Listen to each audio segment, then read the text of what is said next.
Сәлеметсіздер ме, оқушылар? Бүгінгі жаңа сабақ 4-ші сабақ. Білім кітапта. 1-ші тарау. Өзім туралы. Сабыр мен Сара. Сабыр 1-ші сыныпта оқиды. Ол кітап оқығанды жақсы көрмейді. Есесіне ойнағанды ұнатады. Сабырдың қарындасы бар. Оның аты Сара. Ол 6-да. Ол өте ақылды және пысық қыз. Жарты жыл өтеді.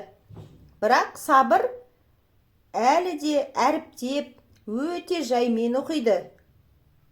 Бір күні Сабырдың мұғалімі Сабырдың үйіне келеді. Сөйтіп, Сабырдың анасымен әңгімелеседі. Сабырдың сыныпта қалып қоюы мүмкін деп айтады.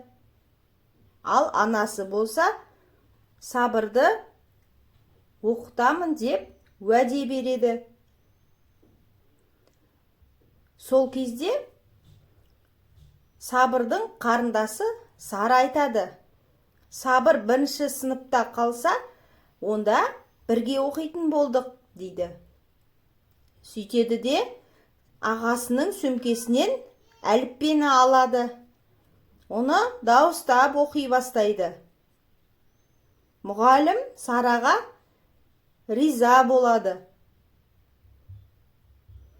Ал Сабыр болса,